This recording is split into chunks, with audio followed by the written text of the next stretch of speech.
네, 오늘 말씀 우리 함께 봉독하도록 하겠습니다. 오늘 말씀 사도행전 20장 17절에서 24절 말씀까지입니다. 제가 말씀을 봉독하도록 하겠습니다. 바울이 밀레도에서 사람을 에베소로 보내어 교회 장로들을 청하니 오매 그들에게 말하되 아시아에 들어온 첫날부터 지금까지 내가 항상 여러분 가운데서 어떻게 행하였는지를 여러분도 아는 바니 곧 모든 겸손과 눈물이며 유대인의 간계로 말미암아 당한 시험을 참고 주를 섬긴 것과 유익한 것은 무엇이든지 공중 앞에서나 각 집에서나 거리낌이 없이 여러분에게 전하여 가르치고 유대인과 헬라인들에게 하나님께 대한 회개와 우리 주 예수 그리스도께 대한 믿음을 증언한 것이라.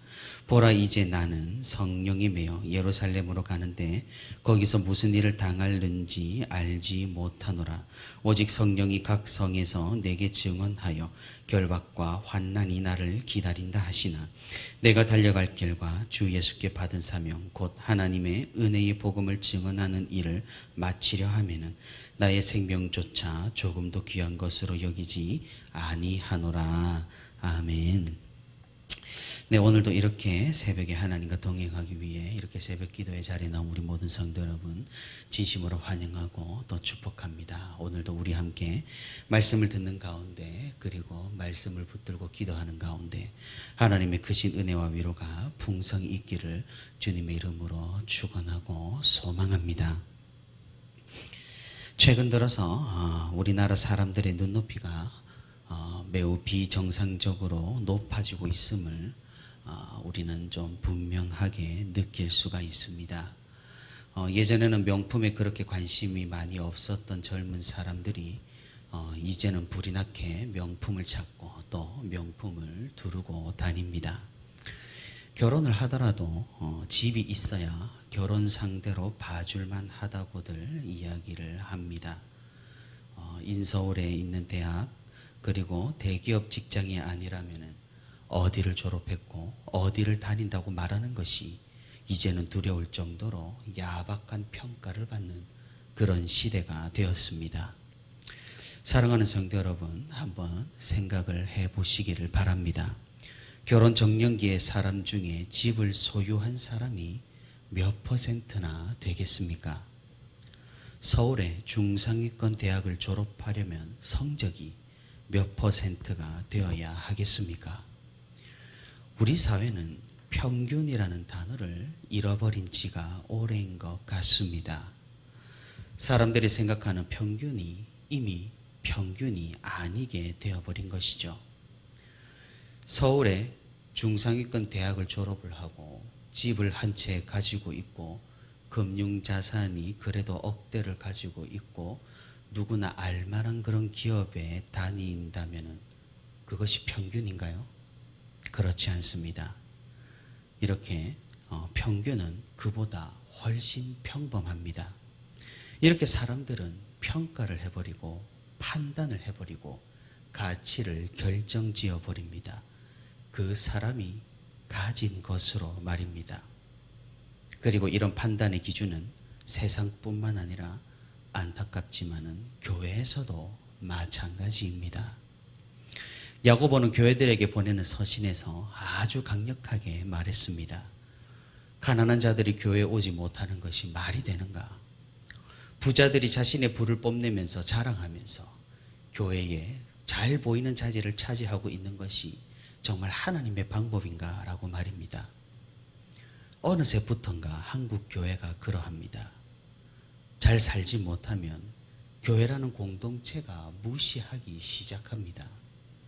드리는 11조 그리고 헌금으로 사람이 평가되기 시작합니다. 옷차림, 들고 다니는 가방, 드리는 헌금으로 이미 말은 하지 않고 누구 하나 드러내진 않겠지만 등급이 매겨져 있는 것 같습니다. 가난한 사람들이 마음 편히 갈 수 있는 교회는 지극히 제한적일 겁니다. 교회마저도 그래서일까요? 사람들은 자신의 가치를 높이기 위해서 부단히 애를 씁니다. 조금 더 좋은 직장, 좋은 학교, 좋은 연봉을 위해서 자신에 대한 투자를 아끼지를 않습니다. 왜냐하면 이것들을 얻어야 자신의 삶이 가치가 있다고 평가받을 수 있기 때문입니다. 인정에 목이 말라 있습니다. 왜 그리 사람들의 인정을 받고 싶어 하는지 인정 욕구에 매몰되어 있습니다. 남들이 보아도 고개가 끄덕여지는 그런 인생일 때 비로소 사람들은 쾌재를 부릅니다. 자신의 삶이 가치가 있는 삶인 것 같아서 말입니다. 그렇다면 반대는 어떻습니까? 그런 사람들이 만들어 놓은 평균의 삶에 들어가지 못하면 우리는 절망을 합니다. 실패한 인생이라고 좌절합니다. 젊은 사람들의 높은 자살률이 이런 사회 문제를 적나라하게 보여줍니다. 집이 없고 돈이 없고 성공이 없고 직장이 없고 학교가 없으니 내 삶은 망했다고 여깁니다. 이것도 세상이나 교회나 똑같습니다. 취업하지 못한 청년들 더 이상 교회에 나올 수가 없습니다. 행여나 수능에서 재수를 하기라도 하면 교회에서는 수군거리는 대상이 되곤 합니다. 좋지 않은 학교에 입학이라도 하면은 다들 어디인지 쉬쉬합니다. 불행하고 어려운 일을 당하고 고난을 당하면 어느새부턴가 교회에 알리지 못하는 그런 지경에 이르렀습니다.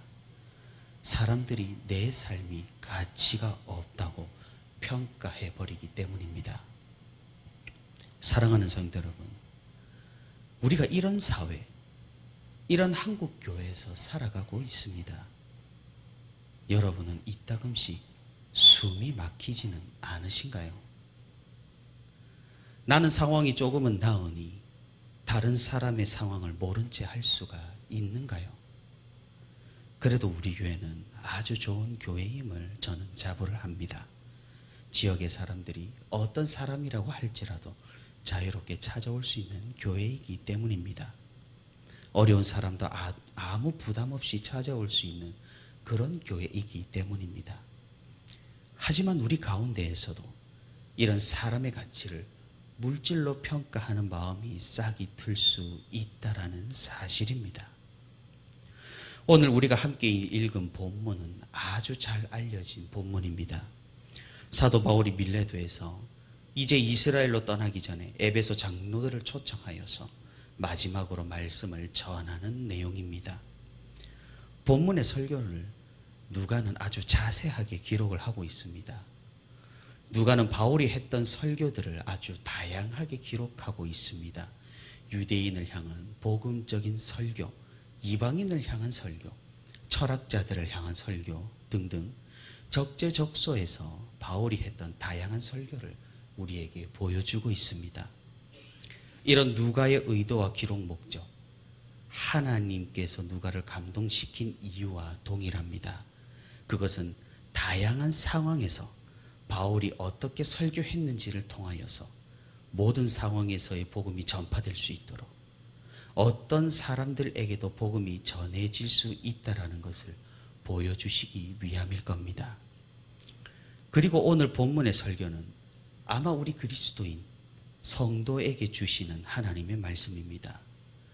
복음을 전하는 목적이라기보다는 오늘 바울은 이미 그리스도를 영접한 사람들이 어떤 마음으로 또 어떤 생각으로 살아가는지를 알려주고 있기 때문입니다.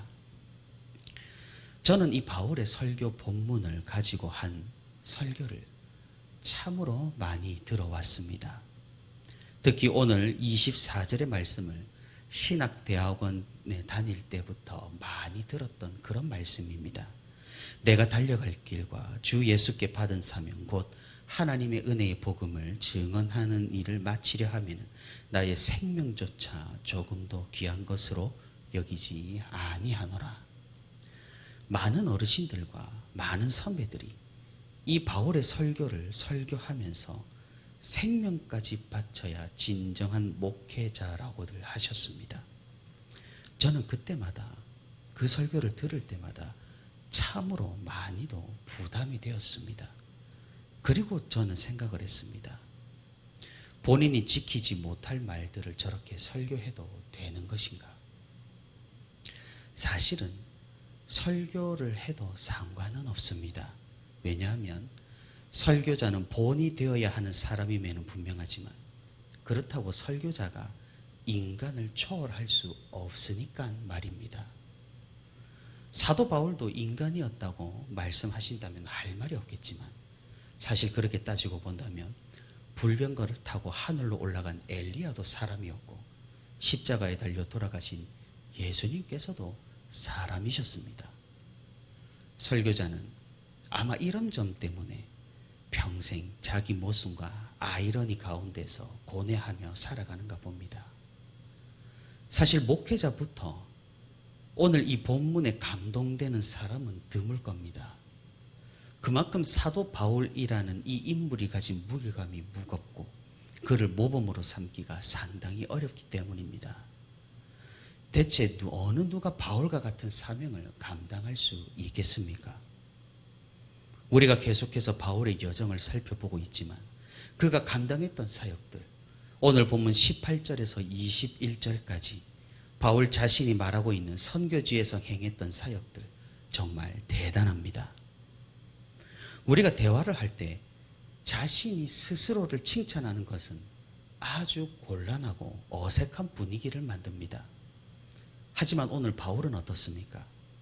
자신이 이룬 것과 전한 것, 세운 것들을 말함이 오히려 당당할 정도로 그의 주장에 이견을 달 수 있는 사람 아무도 없을 것입니다.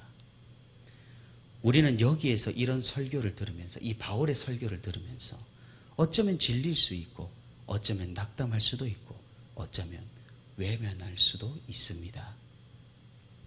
하지만 사랑하는 성도 여러분, 우리가 한번 생각을 해봐야 하는 것은 그런 바울, 위대한 바울이 다른 사람들에게도 대단하고 위대하다라는 평가를 받았느냐는 사실입니다.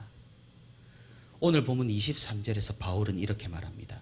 오직 성령이 각성해서 내게 증언하여 결박과 환난이 나를 기다린다 하시니. 우리는 잘 압니다.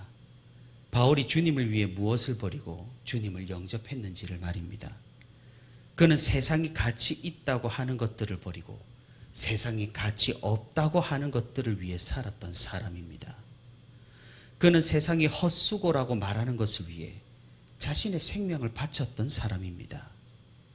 그는 세상 사람들이 하지 말라라는 것을 끝까지 하여서 끝내 미움과 분노와 증오를 사 결박당하고 고난을 당할 그런 사람입니다. 그런 그는 오늘 우리에게 이렇게 말하고 있는 겁니다. 내가 달려갈 길과 주 예수께 받은 사명, 곧 하나님의 은혜의 복음을 증언하는 일을 마치려 하면은 나의 생명조차 조금도 귀한 것으로 여기지 아니하노라.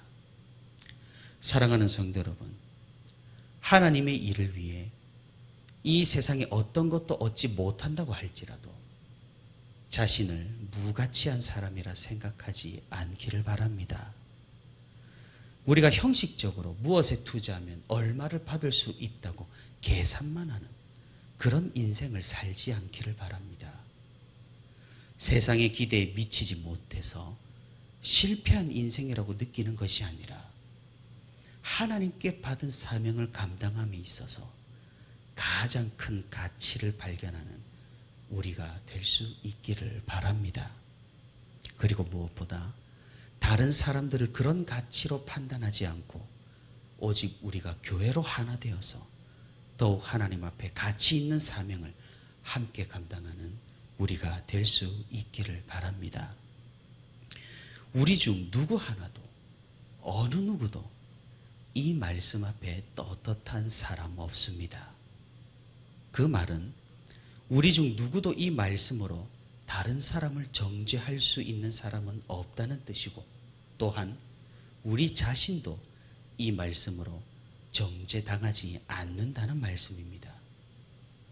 심지어 우리가 사도 바울과 같은 삶을 살지 못한다고 해도 실패한 인생이 아닙니다. 무가치한 인생이 아닙니다. 세상이 정한 그 평균, 그 기준에 미치지 못한다고 해도 우리의 가치는 떨어지지 않습니다. 왜냐하면 우리의 가치는 하나님께서 판단하시기 때문입니다.